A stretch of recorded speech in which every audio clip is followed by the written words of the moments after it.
నీకేమనిపిస్తుంది కేడి? వీళ్ళు చెప్పిన మాటలు నమ్మొచ్చంటావా? ఇప్పుడే ఆన్లైన్లో చూశాను జేడి. వీళ్ళు చెప్పినట్టు లాస్ట్ 2 years నుంచే ప్రాంక్ ఛానల్ యాక్టివ్లో ఉంది. నాకు అర్థం కాంది ఏంటంటే 2 years ముందు వీళ్ళని పనిలో పెట్టుకుని ఇప్పటి వరకు వేరే ఎవ్వరినీ చంపించకుండా పాటిల్ని మాత్రమే ఎందుకు చంపించాడు?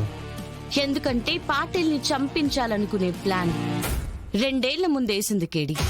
ఏం మాట్లాడుతున్నావు జేడి? పాటిల్ని చంపాలని 2 ఏళ్ల ముందు ప్లాన్ చేసి ఇప్పుడు చంపారా? అవును కేడి, వీళ్ళని పనిలో పెట్టుకుని లక్షలిచ్చింది ఇప్పుడు పాటిల్ని చంపడానికే. అంటే పాటిల్ని చంపాలనుకున్నదెవరో ఈ ప్రపంచానికి తెలియకూడదని ఇంత జాగ్రత్త పడింది ఎవరు? ఇంత ఓపిగ్గా ఉండి పాటిల్ గురించి ఎప్పుడు ఎక్కడికి వెళ్తున్నాడో తెలిసిన మనిషి అసలెవరు?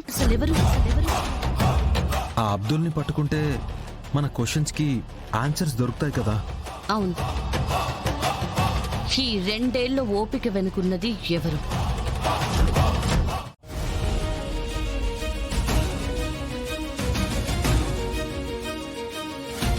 ఏం ఆలోచించావమ్మా కౌశికి? అర్థం కావడం లేదు బాబాయ్. యువరాజ్ ని ప్రాజెక్ట్ లీడ్ గా చేయడానికి నాకే ప్రాబ్లం లేదు బాబాయ్. కానీ యువరాజ్ ప్రాజెక్ట్ ని హ్యాండిల్ చేయలేకపోతే మనం కోల్పోయేది ప్రాజెక్ట్ మాత్రమే కాదు, షేర్ హోల్డర్స్ నమ్మకం కూడా. ఆ తరువాత కంపెనీ విషయంలో వాళ్ళు ఏ నిర్ణయం తీసుకున్నా మనం ఆపలేం. అందుకే ఇంతలా ఆలోచిస్తున్నాను బాబాయ్. హిట్ చేయకపోతే యువరాజ్ మాట వినేలా లేడు. ఒక్కసారి యువరాజ్ ని హెడ్ ని చేశాక వాడు ఏ తప్పు చేసినా మళ్ళీ బోర్డ్ ఆఫ్ డైరెక్టర్స్ యువరాజ్ ని ఎప్పటికీ నమ్మరు. వాడు మీ పోస్ట్ లో కూర్చోవడానికి రెడీగా లేడు బాబాయ్. నాకిలా జరిగినందుకు దేవుణ్ణి నిందించాలో, వాడిలా పెరిగినందుకు యువరాజ్ని తిట్టాలో, అసలు వాడిలా తయారవడానికి కేదారి అని, కేదార్ ఇంట్లోకి రావడానికి నేను కారణమైనందుకు నన్ను నేను అనుకోవాలో నాకు అర్థం కావట్లేదు. ఊరుకోండి బాబాయ్, ఇందులో మీ తప్పేం లేదు. నేనే ముందు నుంచి యువరాజ్ ని బలవంతంగా అయినా ఆఫీస్ కి తీసుకెళ్లి బాధ్యతలు నేర్పించుంటే ఇవాళ వాడు అర్థం చేసుకోకుండా మాట్లాడేవాడు కాదు.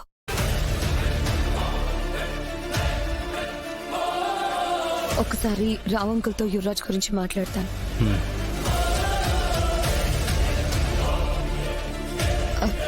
హలో అంకుల్, నాకు ఒక చిన్న ఫేవర్ కావాలి. బాబాయ్ ప్లేస్ లో యువరాజ్ ని ప్రాజెక్ట్ లీడ్ గా చేస్తే ఎలా ఉంటుంది? అవును అంకుల్, యువరాజ్ కి నేనన్నీ క్లియర్ గా ఎక్స్ప్లెయిన్ చేసిన తర్వాతే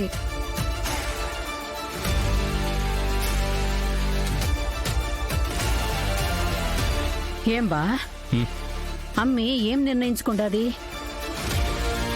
రావు గారితో మాట్లాడుతుంది.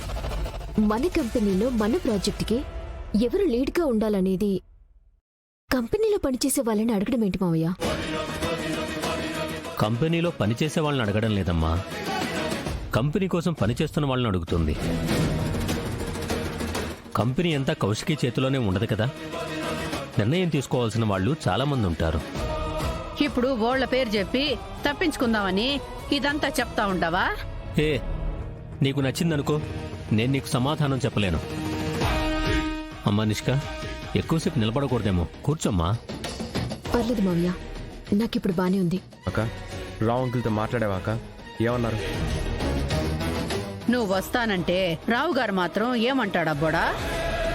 మీ నాయన కుర్చీలో కూర్చునేదానికి నువ్వే కరెక్టు, వెంటనే ఆఫీస్కి తోడుకొని రమ్మని చెప్పుంటాడు. అంతే కదమ్మీ? లేదు పిన్ని, అది చాలా గొప్ప గుణం దాత్రి, అది నీలో ఉంది. నువ్వంటున్న ఆ గొప్ప గుణమే ఇవాళ నిన్ను మావయ్య గారికి దూరం చేసింది కేదార్. దేనికోసమైతే మనం ఎన్ని నెలలుగా ఎన్ని అవమానాలు పడ్డామో, ఎన్ని కష్టాలు తట్టుకొని నిలబడగలిగామో, అదంతా వృధా అయ్యేలా చేసేసింది. ఏమీ అవలేదు దాత్రి. నాన్న మాటలకి నీ మనసు విరిగిపోయి నువ్విలా భయపడుతున్నావు అంతే. నిషి చెప్పింది అబద్ధమని నాన్నకి అక్కకి నిరూపిస్తే చాలు కదా. అప్పుడు నువ్వు చేసింది తప్పో ఒప్పో ఎవ్వరికీ ప్రూవ్ చేయాల్సిన అవసరం లేదు దాత్రి. నాన్ననే జరిగింది అర్థం చేసుకుంటారు. ఇంకా లేట్ చేయకూడదు కేదార్. ఇప్పుడే హాస్పిటల్ కి ఫోన్ చేసి ఆ డాక్టర్ నెంబర్ తీసుకుందాం. ఆ డాక్టర్ తోనే నిషి గురించి నిజాన్ని అందరి ముందు చెప్పిద్దాం. ఫోన్ చేయి. జగదాత్రి, ఏమైంది వదినా? ఎందుకంత కంగారు పడుతున్నారు? పిన్ని వాళ్ళు పిన్నికి ఏమైందక్క? ఈ లెటర్ ఏంటి? చూడు కేదార్, ముందు మీరు టెన్షన్ పడకండి వదినా.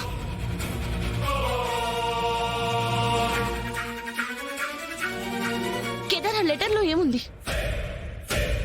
పిన్ని వాళ్ళు ఇంట్లో నుంచి వెళ్ళిపోతున్నాం, వాళ్ళ కోసం ఎవరు వెతకొద్దని ఇందులో రాశారు దాత్రి. వెళ్ళిపోతున్నారా? ఇంట్లో నుంచి వెళ్ళిపోయారా? అసలు ఎందుకు? యువరాజ్ ని బాబాయ్ ప్లేస్ లో ఆఫీస్ కి తీసుకుని వెళ్ళడం కుదరదని చెప్పినందుకు. ప్రాజెక్ట్ లీడ్ గానా? అసలు ఏమైంది వదినా? రావు అంకుల్తో మాట్లాడేవాక ఏమన్నారు? బోర్డ్ ఆఫ్ డైరెక్టర్స్ ఒప్పుకోవడం చాలా కష్టం అంటున్నారు. మీరు చెప్పాల్సింది మీరు చెప్పారు, మేము చేయాల్సింది మేము చేస్తాము. పదరా బొడా, పదమ్మి. ఇప్పుడు లంచ్ కి పిలుద్దామని వెళ్ళి చూస్తే ఈ లెటర్ ఒక్కటే ఉంది. ఇప్పుడు ఈ విషయం బాబాయ్కి తెలిస్తే మావి గారికి ఇప్పుడు ఈ విషయం చెప్తే చాలా టెన్షన్ పడతారు.